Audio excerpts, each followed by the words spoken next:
ಸೌದಿಯಲ್ಲಿ ನಡೆದಂತಹ ಭೀಕರ ದುರಂತದಲ್ಲಿ ಹುಬ್ಬಳ್ಳಿ ನಿವಾಸಿ ಮೃತಪಟ್ಟಿದ್ದಾನೆ. ಹುಬ್ಬಳ್ಳಿಯ ಗಣೇಶಪೇಟೆ ನಿವಾಸಿ ಅಬ್ದುಲ್ ಗನಿ ಶಿರಹಟ್ಟಿ ಸಾವನ್ನಪ್ಪಿದ್ದು ಕುಟುಂಬಸ್ಥರ ಆಕ್ರಂದನ ಮುಗಿಲು ಮುಟ್ಟಿದೆ. ಈ ಸುದ್ದಿ ತಿಳಿದ ಕೂಡಲೇ ಇಡೀ ಕುಟುಂಬ ಒಂದು ರೀತಿಯಲ್ಲಿ ಕಣ್ಣೀರಲ್ಲೇ ಕೈ ತೊಳಿತಾ ಇದೆ ಮತ್ತು ಆ ಒಂದು ಕುಟುಂಬಸ್ಥರಕ್ಕೆ ಇಡೀ ಒಂದು ತಮ್ಮ ಸ್ನೇಹಿತರಿರ್ಬೋದು ಮತ್ತು ಆಪ್ತರಿರ್ಬೋದು ಮತ್ತು ಇಡೀ ಒಂದು ಕಾಲೋನಿ ನಿವಾಸಿಗಳು ಅಲ್ಲದೆ ಶಾಸಕ ಪ್ರಸಾದ್ ಅಂಬಯ್ಯ ಮತ್ತು ಮಾಜಿ ಸಚಿವ AMC ಇಂಡಸಿಗೇರಿ ಮತ್ತು ಅಂಜುಮನ್ ಸಂಸ್ಥೆ ಮುಖಂಡರು, ಕಾಂಗ್ರೆಸ್ ಜಿಲ್ಲಾಧ್ಯಕ್ಷ ಅಲ್ತಾಫ್ ಅಳ್ಳೂರು ಸೇರಿ ಹಲವಾರು ನಾಯಕರು ಮತ್ತು ಸ್ಥಳೀಯ ಮುಖಂಡರು ಸಹ ಆ ಒಂದು ನಿವಾಸಕ್ಕೆ ಭೇಟಿ ಕೊಟ್ಟು ಕುಟುಂಬಸ್ಥರಿಗೆ ಸಾಂತ್ವನ ಹೇಳುವಂತಹ ಕೆಲಸ ಮಾಡಿದ್ದಾರೆ. ನಿರ್ಭೀತ, ನಿಷ್ಪಕ್ಷಪಾತ, ವಿಶ್ವಾಸಾರ್ಹ ಸುದ್ದಿಗಳಿಗೆ ಮತ್ತೊಂದು ಹೆಸರಾಗಿರುವ ನ್ಯೂಸ್ 18 ಕನ್ನಡ ಈಗ ಆಪ್ನಲ್ಲೂ ಲಭ್ಯವಿದೆ. ದಯವಿಟ್ಟು ಇಲ್ಲಿರುವ QR ಕೋಡ್ ಅನ್ನು ಸ್ಕ್ಯಾನ್ ಮಾಡಿಕೊಂಡು ಆಪ್ ಡೌನ್ಲೋಡ್ ಮಾಡೋದಕ್ಕೆ ಮರಿಬೇಡಿ. ನಿಮ್ಮ ಬೆಂಬಲ ಹೀಗೆ ಸದಾ ನಮ್ಮೊಂದಿಗಿರಲಿ. ಧನ್ಯವಾದ.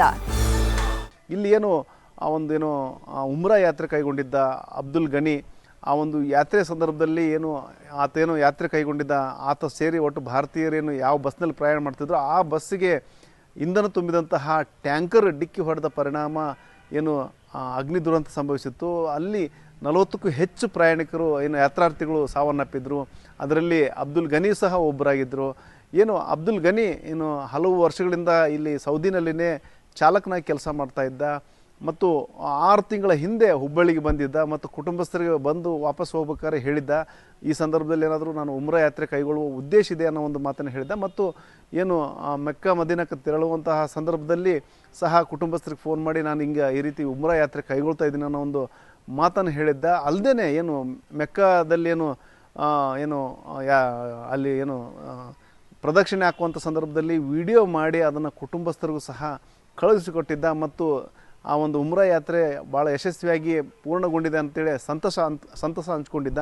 ಇಷ್ಟೆಲ್ಲ ಇನ್ನು ಆತನ ಸ್ವಾಗತಕ್ಕಾಗಿ ಸಹ ಮನೆಯಲ್ಲಿ ಸಾಕಷ್ಟು ಸಿದ್ಧತೆಗಳು ಮಾಡ್ಕೊಂಡಿದ್ರು. ಅಂದರೆ ಆತ ಯಾವಾಗ ಬರ್ತಾನೆ ಆ ಸಂದರ್ಭದಲ್ಲಿ ಅದ್ಧೂರಿಯಾಗಿ ಸ್ವಾಗತ ಮಾಡೋ ಮೂಲಕ ಒಂದು ರೀತಿಯಲ್ಲಿ ಇಡೀ ಒಂದು ಕುಟುಂಬಸ್ಥರನ್ನ ಮತ್ತು ಆಪ್ತರನ್ನ ಎಲ್ಲರನ್ನು ಸೇರಿಸಿ ಒಂದು ರೀತಿಯಲ್ಲಿ ಹಬ್ಬದ ರೀತಿಯಲ್ಲಿ ಆಚರಣೆ ಮಾಡಲಿಕ್ಕೆ ಕುಟುಂಬಸ್ಥರು ಸಿದ್ಧತೆ ಮಾಡ್ಕೊಂಡಿದ್ರು. ಅಷ್ಟರೊಳಗಾಗಿಯೇ ಅಂದರೆ ಆತನನ್ನು ಒಂದು ಹೃತ್ಪೂರ್ವಕವಾಗಿ ಸ್ವಾಗತಿಸಲಿಕ್ಕೆ ಒಂದು ಖುಷಿಯಲ್ಲಿ ಇದ್ದಂತಹ ಒಂದು ಕುಟುಂಬಸ್ಥರಿಗೆ ಒಂದು ರೀತಿಯಲ್ಲಿ ಬರಸಿಡಿಲುನಂತೆ ಬಡಿದಿದೆ ಈ ಒಂದು ಸಾವಿನ ಸುದ್ದಿ ಅಂತ ಹೇಳ್ಬೋದು. ಆ ಒಂದು ಸಾವಿನ ಸುದ್ದಿ ಕೇಳಿದ ಕೂಡಲೇ ಇಡೀ ಕುಟುಂಬಸ್ಥರು ಕಣ್ಣೀರಲ್ಲೇ ಕೈ ತೊಳಿತಾ ಇದ್ದಾರೆ. ಮತ್ತು ಅಲ್ಲಿ ಸೌದಿನಲ್ಲೇ ಮೃತಪಟ್ಟಿರೋ ಹಿನ್ನೆಲೆಯಲ್ಲಿ ಅಲ್ಲಿಯೇ ಒಂದು ಅಂತ್ಯಕ್ರಿಯೆ ನೆರವೇರಿಸಬೇಕನ್ನೋ ಒಂದು ನಿರ್ಧಾರಕ್ಕೂ ಸಹ ಬಂದಿದ್ದಾರೆ. ಆ ಮುಸ್ಲಿಂ ಸಮುದಾಯದವರಿಗೆ ಒಂದು ಮೆಕ್ಕಾ ಮದೀನಾ ಅಥವಾ ಹಜ್ ಯಾತ್ರೆ ಅಂತ ಹೇಳ್ತೀವಿ, ಉಮ್ರಾ ಯಾತ್ರೆ ಅಂತ ಹೇಳ್ತೀವಿ, ಅಲ್ಲಿ ಒಂದು ರೀತಿಯಲ್ಲಿ ಪವಿತ್ರ ಯಾತ್ರೆನೂ ಹೌದು ಮತ್ತು ಅದು ಪವಿತ್ರ ತೀರ್ಥಕ್ಷೇತ್ರವೂ ಹೌದು ಮುಸ್ಲಿಮರಿಗೆ. ನಾವು ಈಗ ಹಿಂದೂಗಳಿಗೆ ಕಾಶಿ ಯಾವ ರೀತಿ ಪವಿತ್ರ ಯಾತ್ರೆ ಅಂತ ಹೇಳ್ತೀವಿ, ಪವಿತ್ರ ಕ್ಷೇತ್ರ ಅಂತೇಳಿ ನಾವು ನಂಬ್ತೀವಿ, ಅದೇ ರೀತಿಯಲ್ಲಿನೇ ಮುಸ್ಲಿಮರಿಗೂ ಸಹ ಆ ಒಂದು ಮೆಕ್ಕಾ ಮದೀನಾ ಉಮ್ರಾ ಯಾತ್ರೆ ಅಷ್ಟೇ ಪವಿತ್ರವಾದಂತು. ಹಾಗಾಗಿ ಅಲ್ಲಿ ಮೃತಪಟ್ಟಿರೋ ಹಿನ್ನೆಲೆಯಲ್ಲಿ ಒಂದು ರೀತಿಯಲ್ಲಿ ಒಂದು ದೇವರೇ ಆತನನ್ನು ಕರ್ಕೊಂಡಿದ್ದಾನೆ. ಹಾಗಾಗಿ ಅಲ್ಲಿ ದೇವಲೋಕದಲ್ಲಿನೇ ಆತನ ಅಂತ್ಯಕ್ರಿಯೆ ಮಾಡಿದರೆ ಆತಗ ಸದ್ಗತಿ ಪ್ರಾಪ್ತಿ ಆಗುತ್ತನ್ನೋ ಒಂದು ಅಭಿಪ್ರಾಯ ಕುಟುಂಬಸ್ಥರದಾಗಿದೆ. ಆ ಹಿನ್ನೆಲೆಯಲ್ಲಿ ಅಲ್ಲಿಯೇ ಅಂತ್ಯಕ್ರಿಯೆ ನೆರವೇರಿಸಲಿಕ್ಕೆ ಅವರು ಮುಂದಾಗಿರೋದ್ರಿಂದಾಗಿ ಶಾಸಕ ಪ್ರಸಾದ್ ಅಂಬಯ್ಯ ಅವರು ಅವರ ಕುಟುಂಬಸ್ಥರಿಗೆ ಸೌದಿಗೆ ಪ್ರಯಾಣ ಮಾಡಲಿಕ್ಕೆ ವ್ಯವಸ್ಥೆಯನ್ನು ಸಹ ಮಾಡಿಕೊಟ್ಟಿದ್ದಾರೆ. ಈಗಾಗಲೇ ಅವರ ಕುಟುಂಬಸ್ಥರು ಅವರ ಸಹೋದರ ಅಬ್ದುಲ್ ಗನಿ ಸಹೋದರ ಫಾರೂಕ್ ಗನಿ ಮತ್ತು ಅಬ್ದುಲ್ ಗನಿ ಶಿರಹಟ್ಟಿ ಪುತ್ರ ಮತ್ತು ಮತ್ತೊಬ್ಬರು ಸೇರಿ ಒಟ್ಟು 3 ಜನ ಸೌದಿಗೆ ಪ್ರಯಾಣ ಆರಂಭಿಸಿದ್ದಾರೆ. ಬೆಂಗಳೂರಿಗೆ ನಿನ್ನೆ ರಾತ್ರಿ ತೆರಳಿದ್ರು. ಈಗ ಬೆಂಗಳೂರಿಂದ ಮುಂಬೈಗೆ ಹೋಗಿ ಮುಂಬೈಯಿಂದ ಸೌದಿಗೆ ಪ್ರಯಾಣ ಮಾಡ್ತಾ ಇದ್ದಾರೆ. ಇವತ್ತು ಮಧ್ಯರಾತ್ರಿ ಅವರು ಸೌದಿ ರೀಚ್ ಆಗ್ತಾರೆ. ನಂತರ ಅಲ್ಲೇನು ಬಾಡಿ ಐಡೆಂಟಿಫೈ ಮಾಡೋ ಮೂಲಕ ಅವರು ಬಾಡಿಯನ್ನು ಗುರುತಿಸಿದ ನಂತರ ಮುಂದಿನ ಪ್ರಕ್ರಿಯೆಗಳು ಶುರುವಾಗುತ್ತೆ. ಈಗೇನು ಬಾಡಿ ಒಂದು ಪತ್ತೆ ಹಚ್ಚಿದ ನಂತರ ಇದು ಅವ್ರದ್ದೇ ಬಾಡಿ ಅಂತೇಳಿ ಖಾತ್ರಿ ಆದ ನಂತರ ಅಲ್ಲಿ ಸೌದಿಯಲ್ಲಿನೇ ಅಂತ್ಯಕ್ರಿಯೆ ಮಾಡಲಿಕ್ಕೆ ಒಂದು ವ್ಯವಸ್ಥೆ ಮಾಡ್ಕೊಳ್ತಾ ಇದ್ದಾರೆ. ಹಾಗಾಗಿ ಈಗಾಗಲೇ ಅವ್ರ ಮತ್ತೋರ್ವ ಸಹೋದರ ಅಲ್ಲಿ ಸೌದಿಯಲ್ಲಿ ಇರೋದ್ರಿಂದಾಗಿ ಆತ ಅಲ್ಲಿ ಈಗ ಆಲ್ರೆಡಿ ಅಲ್ಲಿ ರೀಚ್ ಆಗಿದ್ದಾನೆ. ದುರ್ಘಟನೆ ಸಂಭವಿಸಿದೆ, ಅಲ್ಲಿ ರೀಚ್ ಆಗಿದ್ದಾನೆ. ಹಾಗಾಗಿ ಆ ಒಂದು ಶವ ಯಾರ್ಯಾರ ಶವ ಯಾರ್ದು ಅಂತೇಳ್ಬಿಟ್ಟು ಗುರುತು ಹಚ್ಚುವಂಥ ಕೆಲಸ ಅಲ್ಲಿನ ಪೊಲೀಸರು ಮತ್ತು ಅಲ್ಲಿನ ಆಡಳಿತ ಮಾಡ್ತಾ ಇದೆ. ಈಗ ಇಲ್ಲಿ ಹುಬ್ಬಳ್ಳಿಯಿಂದ ತೆರಳಿದಂತಹ ಇತರೆ ಕುಟುಂಬಸ್ಥರು ಸಹ ಅಲ್ಲಿ ಅವ್ರನ್ನ ಅವರ ಇನ್ನೊಬ್ಬ ಸಹೋದರನ ಸೇರಿಕೊಂಡು ಅಲ್ಲಿಯೇ ಅಂತ್ಯಕ್ರಿಯೆ ನೆರವೇರಿಸುವಂಥ ಕೆಲಸ ಮಾಡಲಿದ್ದಾರೆ. ಮತ್ತು ಈ ನಿಟ್ಟಿನಲ್ಲಿ ಭಾರತ ಸರ್ಕಾರವು ಸಹ ಅವರಿಗೆ ನೆರವು ನೀಡುವಂಥ ಕೆಲಸ ಮಾಡ್ತಾ ಇದೆ. ಯಾಕಂದರೆ ಈಗೇನು ಪ್ರಸಾದ್ ಅಬ್ಬಾಯಿ ಇರ್ಬೋದು ಮತ್ತು ಮೊದಲಾದ ಮುಖಂಡರು ಸಹ ಮನವಿ ಮಾಡಿದ್ದಾರೆ. ಅವ್ರಿಗೇನು ಅಲ್ಲಿ ಸೌದಿ ಹೋಗಲಿಕ್ಕೆ ಮತ್ತು ಅಲ್ಲಿ ಅಂತ್ಯಕ್ರಿಯೆ ಮಾಡಲಿಕ್ಕೂ ಸಹ ನೆರವು ನೀಡ್ರಿ ಅಂತೇಳಿ ಮನವಿ ಮಾಡಿದ್ದಾರೆ. ಹಾಗಾಗಿ ಅದಕ್ಕೆ ಪೂರಕವಾಗಿಯೇ ಬೇರೆ ಬೇರೆ ಒಂದು ಅಧಿಕಾರಿಗಳಿರ್ಬೋದು, ಬೇರೆ ಬೇರೆ ರೀತಿಯ ಎಲ್ಲ ರೀತಿಯ ಒಂದು ಪ್ರಯತ್ನಗಳನ್ನು ಮಾಡ್ತಾಯಿದ್ದಾರೆ. ಅದರ ಮತ್ತೊಂದು ಭಾಗವಾಗಿಯೇ ಅವರು ಈಗ ಆಲ್ರೆಡಿ ಸೌದಿಗೆ ಪ್ರಯಾಣ ಆರಂಭಿಸಿದ್ದಾರೆ. ಕುಟುಂಬಸ್ಥರು ಅಲ್ಲಿ ತೆರಳಿ ಅಲ್ಲಿಯೇ ಅಂತ್ಯಕ್ರಿಯೆ ನೆರವೇರಿಸ್ತಾ ಇದ್ದಾರೆ. ಆದರೆ ಏನು ಒಂದು ಉಮ್ರಾ ಯಾತ್ರೆ ಮುಗಿಸ್ಕೊಂಡು ಏನು ಪವಿತ್ರ ಕ್ಷೇತ್ರದಿಂದ ಊರಿಗೆ ವಾಪಸ್ ಆಗ್ತಾನೆ ಮತ್ತು ಅದನ್ನು ದರ್ಶನ ಮಾಡಿಕೊಂಡು ಒಂದು ಪುನೀತರಾಗೋಣ ಅಂತ ಕೆಲವೊಬ್ಬರು ಆಪ್ತರು ಸಹ ಕಾಯ್ತಾ ಇದ್ದರು. ಅಂತಹ ಸಂದರ್ಭದಲ್ಲಿನೇ ಆತ ಬರ್ತಾನೆ ಅಂತೇಳಿ ಆತನ ಬರುವಿಕೆಗಾಗಿ ಕಾಯ್ತಿರುವಂಥ ಸಂದರ್ಭದಲ್ಲಿನೇ ಆತನ ಸಾವಿನ ಸುದ್ದಿ ಬಂದು ಕಿವಿಗೆ ಅಪ್ಪಳಿಸಿದೆ. ಒಂದು ರೀತಿಯಲ್ಲಿ ಬರಸಿಡ್ಲಂತೆ ಬಡ್ದಿದೆ ಅಂತ ಹೇಳ್ಬೋದು. ಹಾಗಾಗಿ ಇಡೀ ಕುಟುಂಬಸ್ಥರ ಜೊತೆ ಅವರ ಆಪ್ತರು, ಅಬ್ದುಲ್ ಗನಿ ಆಪ್ತರು ಇರ್ಬೋದು ಮತ್ತು ಅವರ ಸಮಾಜದ ಮುಖಂಡರು ಸಹ, ಸಮಾಜದವರು ಸಹ ಒಂದು ಕಣ್ಣೀರು ಹಾಕ್ತಾ ಇದ್ದಾರೆ. ಇದು ಒಂದು ಆಗಬಾರ್ದ ಒಂದು ದುರ್ಘಟನೆ ಸಂಭವಿಸಿದೆ ಅನ್ನೋ ಒಂದು ಮಾತನ್ನು ಹೇಳ್ತಾ ಇದ್ದಾರೆ. ಜೊತೆಗೆ ಆ ಕುಟುಂಬಸ್ಥರಿಗೆ ಏನು ಆ ಒಂದು ದುಃಖ ಭರಿಸುವಂತಹ ಶಕ್ತಿ ಸಿಗಲಿ ಅಂತೇಳಿ ಪ್ರಾರ್ಥನೆ ಮಾಡ್ತಾ ಇದ್ದಾರೆ. 10 ದಿವಸ ಆಗಿರ್ಬೋದ್ರಿ ಅವ್ರ. ಮೊನ್ನೆ ಮಾಡ್ಯಾರ್ರಿ ಅವ್ರ, ನಮಗೆ ಎಲ್ಲಾರ್ಗು ಮೊನ್ನೆ ಮಾಡ್ಯಾರ್ರಿ. ನಿನ್ನೆ ನಮ್ಮ ಮನ್ಯಾಗ ಮಾಡ್ಯಾರ್ರಿ ಫೋನ್. ಅಲ್ಲಿ ಡ್ರೈವರ್ ಇದ್ರಿ ಅವ್ರು. ದುಬೈ ಒಳಗೆ ಇದ್ರಿ ಅವ್ರು. ಉಮ್ರಾ ಮಾಡಕ್ ಸೌದಿ ಒಳಗೆ ಬಂದಾರ್ರಿ. ಸೌದಿ ಒಳಗೆ ಬಂದ ಮೇಲೆ ಬಸ್ ಪಲ್ಟಿ ಆಯ್ತು ನೋಡ್ರಿ. ಅದು ಬಸ್ಸಿಗೆ ಎಲ್ಲ ಬೆಂಕಿ ಹತ್ತೈತ್ರಿ. ಅಲ್ಲಿ ನಮ್ಮ ಸರ್ಕಾರಲಿಂತ ರಿಕ್ವೆಸ್ಟ್ ಐತ್ರಿ, ಅಲ್ಲೇ ಮೃತದೇಹ ಮಾಡೋದೈತ್ರಿ. ನಮಗೆ ನಾವು ಅಲ್ಲೇ ಹೋಗ್ತೀವ್ರಿ, ವ್ಯವಸ್ಥೆ ಮಾಡ್ರಿ ನಮಗೆ. ಉಮ್ರಾಗ ಹೋಗಿ ಅಲ್ಲಿ ಮದೀನಾಗ ಹೊಂಟಿದ್ರಿ ಅವ್ರು. ಮಕ್ಕದಿಂದ ಮದೀನಾಗ ಹೊಂಟಿದ್ರಿ. ಇನ್ನೂ ಕಂಪ್ಲೀಟ್ ಆಗಿಲ್ರಿ, ಅದ ಇನ್ನೂ ಸ್ವಲ್ಪ ಇತ್ರಿ. ಆವಾಗ ಇದು ಮೃತದೇಹ ಆತ್ ನೋಡ್ರಿ ಅವ್ರದ್ದು. ಎಲ್ಲ ಪಲ್ಟಿ ಆತ್ ನೋಡ್ರಿ ಬಸ್. 20-30 ವರ್ಷ ಆತ್ ನೋಡ್ರಿ ಅದು. ಡ್ರೈವರ್ ಇದ್ರಿ ಅವ್ರು. ಇಲ್ಲೇ ಬಂದ್ 6 ತಿಂಗಳ ಆತ್ ನೋಡ್ರಿ. ಅವ್ರ 6 ತಿಂಗಳ ಬಂದ್ ಹೋತ್ರಿ ಅವ್ರು.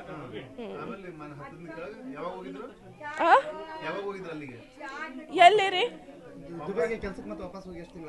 6 ತಿಂಗಳ ಆತ್ರಿ. 15 ದಿವ್ಸ ಇಲ್ಲಿ ಇತ್ತಿ ಮತ್ತ ಅಲ್ಲೇ ಹೋಗ್ಯಾರ್ರಿ ಅವ್ರು. ನಮ್ದು ಅವ್ರದ ರೀ. ಎಲ್ಲ ಇಲ್ಲೇ ಕೊಟ್ಟಾರ್ರಿ ಅವ್ರು. ನಮಗೆಲ್ಲ ಶಿಕ್ಷಣ ಎಲ್ಲ ಕೊಟ್ಟಾರ ನೋಡ್ರಿ. 6 ತಿಂಗಳ ಆತ್ರಿ ಬಂದ್ ಹೋಗಿ. ಅಲ್ಲೇ ಅಂತಿಮ ಸಂಸ್ಕಾರ ಅಲ್ಲೇ ಮಾಡ್ತೀವ್ರಿ. ನಾವು ಅಲ್ಲೇ ಹೋಗ್ತೀವ್ರಿ ನಮ್ಮ ಅಪ್ಪಾಜಿಗೆ ನೋಡಕ್. ಸೌದಿಯಲ್ಲಿ ನಡೆದಂಥ ಒಂದು ದುರ್ಘಟನೆಯಲ್ಲಿ ಇವತ್ತು ಅಲ್ಲೇನೋ ಸುಮಾರು ಎಷ್ಟು ಜನ ಆಗಿದ್ದಾರೆ, 42 ಜನ ಏನು ಸಾವನ್ನಪ್ಪಿದ್ದಾರೆ. ಅದರಲ್ಲಿ ನನ್ನ ಕ್ಷೇತ್ರದ ಶಿರಟ್ಟಿ ಅನ್ನುವಂಥವ್ರು, ಅಬ್ದುಲ್ ಗನಿ ಶಿರಟ್ಟಿ ಅನ್ನುವಂಥವ್ರು, ಅವರ ಒಂದು ಡೆತ್ ಕೂಡ ಆಗಿದೆ. ಈಗಾಗಲೇ ನನಗೆ ಮೆಸೇಜ್ ಬಂದ ತಕ್ಷಣ ಇಮಿಡಿಯೇಟಾಗಿ ನಾನು ಜಿಲ್ಲಾಧಿಕಾರಿಗಳಿಗೂ ಕೂಡ ಮಾತಾಡಿ ಇಮಿಡಿಯೇಟಾಗಿ ಅಲ್ಲಿನ ಒಂದೆಲ್ಲನೂ ಕೂಡ ಏನೇನಾಗಿದೆ ಅನ್ನೋಂಥದ್ದು ಮಾಹಿತಿ ತರಿಸ್ಕೊಳ್ಬೇಕನ್ನೋಂಥದ್ದು ಕೂಡ ಹೇಳಿದ್ದೀನಿ. ಜೊತೆಗೆ ನಾನು ಡಿಸಾಸ್ಟರ್ಸ್ ಕಮಿಷನರ್ ಆ್ಯಂಡ್ ಸೆಕ್ರೆಟ್ರಿ ಅವ್ರ ಜೊತೆ ಕೂಡ ನಾನು ಮಾತಾಡಿದ್ದೀನಿ. ಅವರು ಡಿಸಾಸ್ಟರ್ ಕಮಿಷನರ್ ಬಂದು ಡೆಲ್ಲಿಯಲ್ಲಿದ್ದು ಅವರಿಗಾಗಲೇ ಅವ್ರ ಕಮಿಷನರ್ಗೂ ಕೂಡ ಮಾತಾಡಿದ್ದಾರೆ. ಆ ಕಮಿಷನರ್ ಕೂಡ ಅವರು ಕೋಆರ್ಡಿನೇಟ್ ಮಾಡ್ತಾ ಇದ್ದಾರೆ. ಡೆಲ್ಲಿಯಲ್ಲಿ ಅವ್ರಿಗೆ ಎಲ್ಲ ಅಲ್ಲಿಂದ ಒಂದು ಎಲ್ಲ ಪತ್ತೆ ಹಚ್ತಾ ಇದ್ದಾರಂತೆ. ಯಾವ್ಯಾವುದು ಬರ್ನ್ ಆಗಿರೋದ್ರಿಂದ ಅದನ್ನು ಸರಿಯಾಗಿ ಪತ್ತೆ ಹಚ್ಚಲಿಕ್ಕೆ ಇನ್ನೂ ಆಗಿಲ್ಲ. ಅದನ್ನು ಆದ ತಕ್ಷಣ ಇಮಿಡಿಯೇಟಾಗಿ ನಾವು ಅಲ್ಲಿ ಎಲ್ಲ ಡೀಟೇಲ್ಸ್ ತೊಗೊಂಡು ಇಮಿಡಿಯೇಟಾಗಿ ನಿಮ್ಗೆ ಇನ್ಫಾರ್ಮ್ ಮಾಡ್ತೀವಿ ಅಂತ ಹೇಳಿದ್ದಾರೆ. ಪ್ರಮುಖವಾಗಿ ಅವರು ಮನೆಯವರ ಆಗಿದೆ ಅಂತಂದರೆ ಅಲ್ಲಿ ಅಂತ್ಯ ಸಂಸ್ಕಾರಕ್ಕೆ ಹೋಗಲಿಕ್ಕೆ ಮನೆಯವರಿಗೆ ಅವಕಾಶ ಕೊಡಬೇಕು. ಅದನ್ನೆಲ್ಲ ಅಲ್ಲ, ಅದನ್ನೀಗ ನಾನು ಕೇಳ್ಕೊಳ್ತೀನಿ. ಮನೆಯವ್ರ ಜೊತೆ, ಇಲ್ಲಿ ಹಿರಿಯರ ಜೊತೆ, ಸಮಾಜದ ಮುಖಂಡರ ಜೊತೆ ಚರ್ಚೆ ಮಾಡಿ ಅದಕ್ಕೇನು ಬೇಕೋ ಅದ ವ್ಯವಸ್ಥೆ ಎಲ್ಲ ನಾನು ಮಾಡ್ತೀನಿ. ಅದರದ್ದೇನು ಏನೇನಿದೆ ಅದನ್ನೆಲ್ಲ ಕೂಡ ಈಗಾಗಲೇ ನಾನು ಡಿಸಾಸ್ಟರ್ಸ್ ಅವರು ಕಮಿಷನರ್ಗೆ, ಸೆಕ್ರೆಟ್ರಿಗೆ ಅವ್ರಿಗೆಲ್ಲ ಇದು ನನ್ನ ಕ್ಷೇತ್ರದ ಒಬ್ಬರು ಇದಾಗಿರೋದ್ರಿಂದ ಇಮಿಡಿಯೇಟಾಗಿ ಅವ್ರಿಗೆ ಬೇಕಾದಂಥ ಅರೇಂಜ್ಮೆಂಟ್ ಮಾಡಿ ಅದನ್ನ ಬಾಡಿ ತರುವಂಥ ಕೆಲಸ ಕೂಡ ಆಗಬೇಕನ್ನುವಂಥದ್ದು ಎಲ್ಲ ಕೂಡ. ಅಲ್ಲೇ ಅಂತಿಮ ಸಂಸ್ಕಾರ ಮಾಡ್ತೀವಿ, ಮನೆಯವ್ರನ್ನ ಕಳಿಸ್ಕೊಡೋಕ್ಕೆ ಸರ್ಕಾರ ಅವಕಾಶ ಮಾಡಿಕೊಡ್ಬೇಕು, ಫ್ಲೈಟ್ ವ್ಯವಸ್ಥೆ ಮಾಡಿಸ್ಬೇಕು. ಅಲ್ಲ, ಅವ್ರು ಹೋಗ್ತಾರಂತಂದ್ರೆ ನಾನೇ ಅರೇಂಜ್ ಮಾಡ್ತೀನಿ, ಅದೇನು ತೊಂದರೆ ಇಲ್ಲ. ಅದಕ್ಕೆಲ್ಲ ಅವ್ರಿಗೇನು ಇದಕ್ಕೆ ಹೋಗಬೇಕು, ಫ್ಲೈಟಿಗೆ ಹೋಗಬೇಕು, ಅವ್ರ ಫ್ಯಾಮಿಲಿ ಯಾರ್ಯಾರು ಹೋಗ್ತಾರೆ ಅದನ್ನೆಲ್ಲ ಅರೇಂಜ್ಮೆಂಟ್ ನಾನೇ ಮಾಡಿಕೊಡ್ತೀನಿ. ಅದರಲ್ಲಿ ಏನು ತೊಂದರೆ ಇಲ್ಲ. ಅವ್ರ ಜೊತೆ ನಾನು ಚರ್ಚೆ ಮಾಡ್ಬೇಕು. ನಾನು ಇದೀಗ ತಾನೇ ಬಂದಿದ್ದೀನಿ. ಅವರು ಭಾಳ ದುಃಖದಲ್ಲಿದ್ದಾರೆ. ಎಲ್ಲವನ್ನು ಕೂಡ ವಿಚಾರ ಮಾಡಲಿಕ್ಕೆ ಆಗಿಲ್ಲ. ಅವ್ರನ್ನೇನು ಯಾವ ಥರ ಅಂತಿಮ ಸಂಸ್ಕಾರ ಅಲ್ಲೇ ಆದರೆ ಮತ್ತು ಹೆಂಗೆ ಅವರು ಏನು ಮಾಡ್ತಾರೆ, ಅಲ್ಲೇ ಹೋಗ್ತಾರೆ ಅಂತಂದ್ರೆ ಎಷ್ಟು ಜನ ಹೋಗ್ತಾರೆ, ಏನು ಯಾರ್ಯಾರು ಹೋಗ್ತಾರೆ ಎಲ್ಲರಿಗೂ ಕೂಡ ಅರೇಂಜ್ಮೆಂಟು ಮಾಡಿಕೊಡ್ತೀವಿ. ಈಗ ನಾನು ಜಸ್ಟ್ ನಮ್ಮ ಹಿಂದೆ ಆಗಲೇ ನಾನು ಆದ ತಕ್ಷಣ ಇಮಿಡಿಯೇಟಾಗಿ ನಮ್ಮ ಇವರು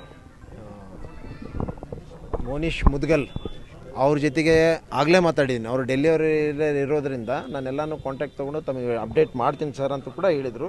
ಅದ್ರ ಜೊತೆಗೆ ನಮ್ಮ ಕಮಿಷನರ್ ಜೊತೆ ಕೂಡ ಮಾತಾಡಿದ್ದೀನಿ, ನಮ್ಮ ಲೇಡಿ IAS ಆಫೀಸರು ಅವ್ರಿಗೂ ಮಾತಾಡಿದ್ದೀನಿ, ಅವ್ರ ಜೊತೆನೂ ಮಾತಾಡಿದ್ದೀನಿ. ಇಲ್ಲ ಅಲ್ಲ, ಚೀಫ್ ಸೆಕ್ರೆಟ್ರಿಗೆ ನಾನು ಬೇಕಾದರೆ ಈಗ ಸದ್ಯ ಒಂದು 5 ನಿಮಿಷದಲ್ಲಿ ಮಾತಾಡ್ತೀನಿ. ನಾನು ಅದು ಬೇಕಾದಂಥ ಸಂಬಂಧಪಟ್ಟ ಇಲಾಖೆ ಸೆಕ್ರೆಟ್ರಿ ಆ್ಯಂಡ್ ಕಮಿಷನರ್ ಇಬ್ಬರ ಜೊತೆ ಮಾತಾಡಿದ್ದೀನಿ. ಈಗ ಸದ್ಯ 5 ನಿಮಿಷದಲ್ಲಿ ನಾನು ಚೀಫ್ ಸೆಕ್ರೆಟರಿ ಜೊತೆ ಕೂಡ ಚರ್ಚೆ ಮಾಡಿಕೊಂಡು ಅದೇನೇನು ಬೇಕು ಎಲ್ಲನೂ ಕುಟುಂಬ ಆರ್ಥಿಕವಾಗಿ ಅಂತ ಸದೃಢವಾಗಿಲ್ಲ, ಮನೆಯ ದುಡಿಯುವಂಥ ವ್ಯಕ್ತಿನೇ ಅವರು. ಅಲ್ಲ, ನಾನೆಲ್ಲ ಚರ್ಚೆ ಮಾಡ್ತೀನಿ. ಚರ್ಚೆ ಮಾಡಿಕೊಂಡು ಯಾವ ರೀತಿ ಅವರಿಗೆ ಸಹಾಯ ಮಾಡ್ಬೋದು, ಸರ್ಕಾರದಿಂದ ಏನು ಮಾಡಬೇಕು, ನಂದು ವೈಯಕ್ತಿಕವಾಗಿ ಏನು ಮಾಡಬೇಕು ಅವನ್ನೆಲ್ಲ ಮಾಡ್ತೀವಿ. ಅದು ಏನು ಅದೆಲ್ಲ ಆಮೇಲೆ ಎರಡನೇದು. ಫಸ್ಟ್ ಆ ಫ್ಯಾಮಿಲಿ ಭಾಳ ದುಃಖದಲ್ಲಿದ್ದಾರೆ, ಅವ್ರಿಗೆ ಸಮಾಧಾನ ಹೇಳುವಂಥದ್ದು, ಮುಂದೆ ಅವರು ಆ ಅಂತ್ಯ ಸಂಸ್ಕಾರಕ್ಕೆ ಯಾವ ರೀತಿ ಅವ್ರಿಗೆ ಅನುಕೂಲ ಮಾಡಿಕೊಡ್ಬೇಕು ಅದನ್ನೆಲ್ಲ ಮಾಡೋಣ. ಅದನ್ನೆಲ್ಲ ಮಾಡಿಬಿಟ್ಟು ಮುಂದಿನ ಏನು ಥರ ಮಾಡಬೇಕನ್ನೋಂಥದ್ದೆಲ್ಲ ಮಾಡ್ತೀವಿ. ದುರ್ದೈವದ ಸಂಗತಿ ಇವತ್ತಿನ ದಿವಸ ನಮ್ಮ ಹುಬ್ಬಳ್ಳಿಯ ಗಣೇಶಪೇಟದಲ್ಲಿ ಇರುವ ಶಿರಟ್ಟಿ ಫ್ಯಾಮಿಲಿ ಅವರು ಉಮ್ರಾಗೆ ಹೋಗಿದ್ದು ಹೈದರಾಬಾದ್ದಲ್ಲಿ ಸ್ನೇಹಿತರ ಜೊತೆಗೆ ದುಬೈಲಿಂದ ಮಕ್ಕಾಗೆ ಹೋಗಿದ್ದಾರೆ. ಅವರು ಎಲ್ಲರೂ ಹೋಗ್ತಾರೆ, ಸಾವಿರಾರು ಲಕ್ಷಾಂತರ ಜನರು ಹೋಗ್ತಾರೆ. ಮೊನ್ನೆ ನಮ್ಮ ಸ್ನೇಹಿತರು ಹೋಗಿ ಬಂದಿದ್ದಾರೆ. ಇವತ್ತು ಇದು ದುರ್ದೈವದ ಸಂಗತಿ, ಆಕ್ಸಿಡೆಂಟ್ ಆಗಿ ಅದನ್ನು ಪೆಟ್ರೋಲ್ ಟ್ಯಾಂಕರ್ಗೆ ಹೊಡೆದಿದೆ. ಎಲ್ಲರೂ ಸತ್ತಾರನಕಸ ಸುದ್ದಿ ಬಂದದ. ಅವ್ರ ತಮ್ಮವರು ಒಬ್ಬರು ಅಲ್ಲಿ ಅದಾರ, ಅವರು ಅಣ್ಣವರು ಇದ್ದಾರೆ. ಅವರು ಅಲ್ಲೇ ಹೋಗ್ತಾರೆ. ಈಗ ಕೆಲವು ಒಂದು ಸುಮಾರು 8 ತಾಸು ಒಳಗಾಗಿ ಆ ಜಾಗಕ್ಕೆ ಹೋಗಿ ಮುಟ್ತಾರೆ. ಅವರು ಈಗಾಗಲೇ DC ಮತ್ತು ನಮ್ಮ ಇನ್ಚಾರ್ಜ್ ಮಿನಿಸ್ಟರ್ ಅಲ್ತಾಫ್ ಅವರು ತಿಳಿಸಿದ್ದಾರೆ. ನಾವು ಅವ್ರ ಪ್ರಯತ್ನ ಮಾಡ್ತೀವಿ, ಅದು ಅವ್ರಿಗೆ ಏನೇನು ಮಾಡಬೇಕು. ಈಗ ಪಾಪ ಅವರು ಮನೆಯವರು ಅವ್ರ ಮಕ್ಕಳು ಹೋಗ್ಬೇಕಂತಾರೆ, ಅದು ಅಲೌ ಮಾಡ್ತಾರೋ ಇಲ್ಲೋ ಎಲ್ಲ ಚೌಕಾಶಿ ಮಾಡಿ ಅವ್ರಿಗೆ ಆದಷ್ಟು ಅಲೌ ಮಾಡಿದರೆ ನಾವು ಅಂಜುಮನ್ ಸಂಸ್ಥೆಯಿಂದ ಹೆಲ್ಪ್ ಮಾಡ್ತೀವಿ ಅವ್ರಿಗೆ. ಇದು ನಮ್ಮ ಬೌಂಡೆಡ್ ಡ್ಯೂಟಿ. ಇದು ದುರ್ಘಟನೆ ಆಗಬಾರ್ದಿತ್ತು, ಆಗೈತಿ. ನಾವು ಏನು ಸರ್ಕಾರಕ್ಕೆ ಹೇಳಬೇಕು, ಸರ್ಕಾರಕ್ಕೆ ಆನರೇಬಲ್ CM ಆಗಲಿ, ಸಂಬಂಧಪಟ್ಟ ಮಿನಿಸ್ಟ್ರ್ ಇದ್ದಾರೆ, ಹಜ್ ಮಿನಿಸ್ಟರ್ ಅಲ್ಲ, ಅವ್ರದ್ದು ಕೆಲಸ. ರಹೀಮ್ ಖಾನ್ ಸಾಹೇಬರು ಅದಕ್ಕೆ ಸಂಬಂಧಪಟ್ಟವರು. ನಾನು ಆಗಲಿ, ಅಲ್ತಾಫ್ ಅವರಾಗಲಿ, ಕಾರ್ಪೊರೇಟರ್ಸ್ ಆಗಲಿ ಅವ್ರಿಗೆ ಭೇಟಿ ಆಗೋದು ಅಥವಾ ದೂರವಾಣಿ ಮುಖಾಂತರ ಮಾತಾಡಿ ಏನು ಮಾಡಬೇಕಂಗೆ ಅವ್ರಿಗೆ ಸಹಾಯ ಮಾಡಲಿಕ್ಕೆ ನಾವು ಸಂಪೂರ್ಣ ಪ್ರಯತ್ನ ಮಾಡ್ತೀವಿ. ಒಟ್ಟಾರೆ ಏನು ಸೌದಿನಲ್ಲಿ ನಡೆದಂಥ ದುರ್ಘಟನೆಯಲ್ಲಿ ಏನು ಹುಬ್ಬಳ್ಳಿ ವ್ಯಕ್ತಿ ಸಾವನ್ನಪ್ಪಿದ್ದಾನೆ, ಆತನ ಅಂತ್ಯಕ್ರಿಯೆಯನ್ನು ಅಲ್ಲಿಯೇ ಪೂರೈಸಿ ಬರಲಿಕ್ಕೆ ಅಂತೇಳಿ ಕುಟುಂಬಸ್ಥರು ಪ್ರಯಾಣ ಮಾಡಿದ್ದಾರೆ. ಶಿವರಾಮ ಸುಂಡೆ, ನ್ಯೂಸ್ 18 ಹುಬ್ಬಳ್ಳಿ. ನಿರ್ಭೀತ, ನಿಷ್ಪಕ್ಷಪಾತ, ವಿಶ್ವಾಸಾರ್ಹ ಸುದ್ದಿಗಳಿಗೆ ಮತ್ತೊಂದು ಹೆಸರಾಗಿರುವ ನ್ಯೂಸ್ 18 ಕನ್ನಡ ಈಗ ಆಪ್ನಲ್ಲೂ ಲಭ್ಯವಿದೆ. ದಯವಿಟ್ಟು ಇಲ್ಲಿರುವ QR ಕೋಡ್ ಅನ್ನು ಸ್ಕ್ಯಾನ್ ಮಾಡಿಕೊಂಡು ಆಪ್ ಡೌನ್ಲೋಡ್ ಮಾಡೋದಕ್ಕೆ ಮರಿಬೇಡಿ. ನಿಮ್ಮ ಬೆಂಬಲ ಹೀಗೆ ಸದಾ ನಮ್ಮೊಂದಿಗಿರಲಿ. ಧನ್ಯವಾದ.